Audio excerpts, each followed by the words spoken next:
I'm Erin Lucy, and welcome back to my channel. Today I'm going to be talking about everything I read in December. I know this is long overdue, but it's been a little crazy, and I did want to get out my favorite reads from 2022 as well. So I'm actually going to start with my book that our book club read, and that is Krampus and the Crone. So my friends and I read this book it's actually really short. It's like a novella, and it's kind of like Ice Planet Barbarians 2.0 or like holiday edition. It's about this woman who is kind of seen as like a witch by the village, and she like plays into it too. It's kind of like her role, and has been the role in her family for a long time.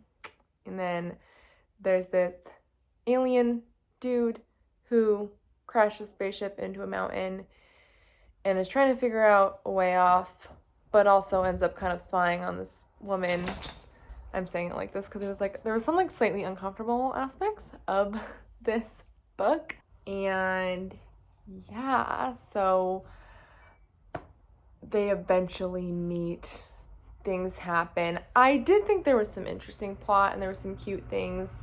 Like there are these like orphaned children who are involved, and although it seems like this alien's like stealing the children, he's kind of saving them. I don't really know how else to explain this book. It definitely was not a favorite. I feel like pretty low rating overall. I mean, the rating was very meh, I guess. And like I feel like I had read this with Ice Planet Barbarians, so it wasn't anything that new, but I did think there was some actual plot to it. So Krampus and the Crone. Next is Legends and Lattes, which I don't have. My friend is borrowing it. So cute, so incredibly wholesome, like everybody has said. Just like low stakes fantasy. It's about this orc who kind of retires from her life as an orc, going on like adventures and, you know, killing things. I don't know. They don't actually go into it that much because it is like the low stakes fantasy. And she, on one of her adventures, she finds out about coffee and coffee shops, wants to start her own. And it is just like the cutest thing ever read. There's some romance, and it's just great. I loved all the characters.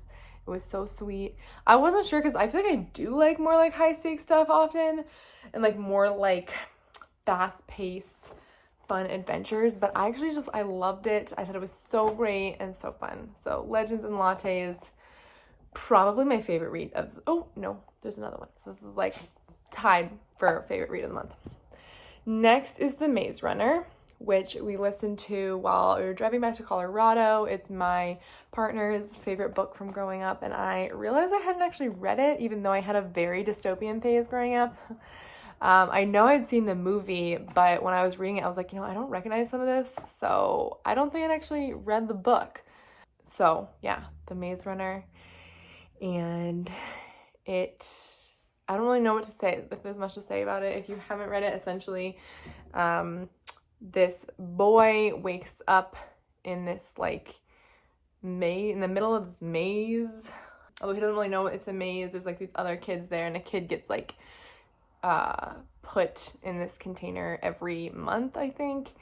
And the rest of the boys, like, all introduce him to what they're doing, and they have different roles, like some of them are runners, so they're exploring the maze, trying to figure out how they can get out, like what's going on here.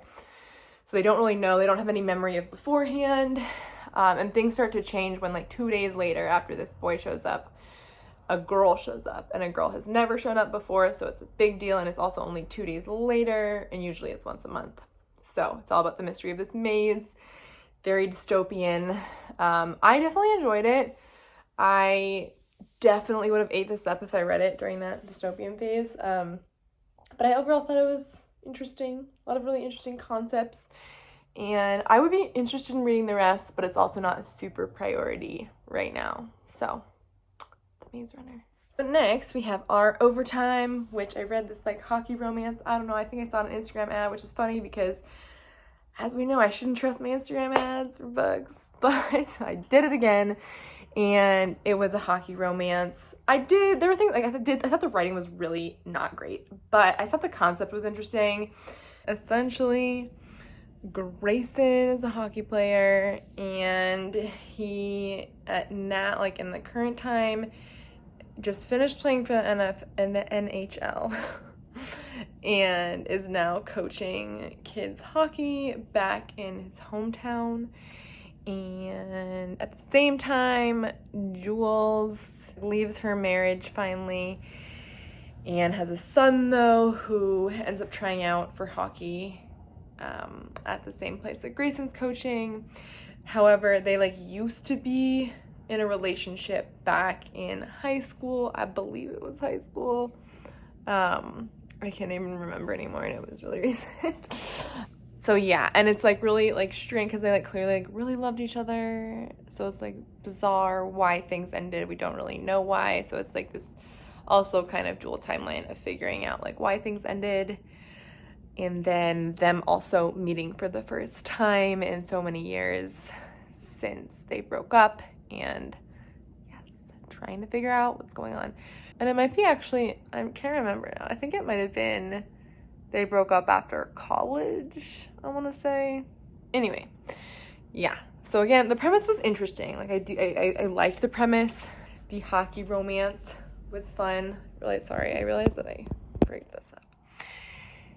Hockey romance was fun, but also I thought it was interesting, the kind of they broke up before and were coming back together again.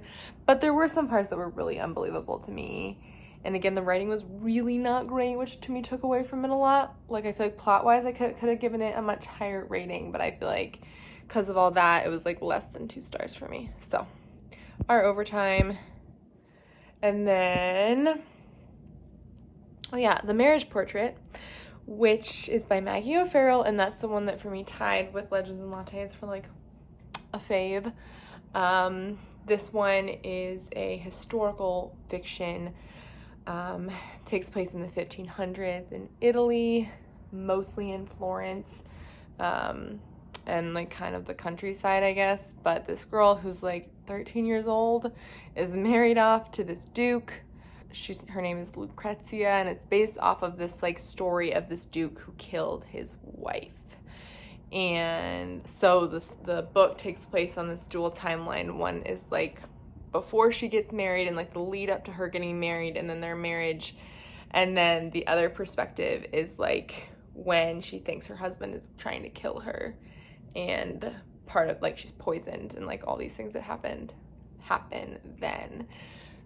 So I just thought it was really interesting, really super well done, and just I was so intrigued and interested. I was very angry at men and history particular, but very similar to Ariadne. I felt just in the vibe it gave me about my just frustration with these men who think they can do anything, and they could for a really long time. So yes, The Marriage Portrait, I really liked it, especially if you like historical fiction, but I'm not even that big of a historical fiction person, and I really love this book. So The Marriage Portrait.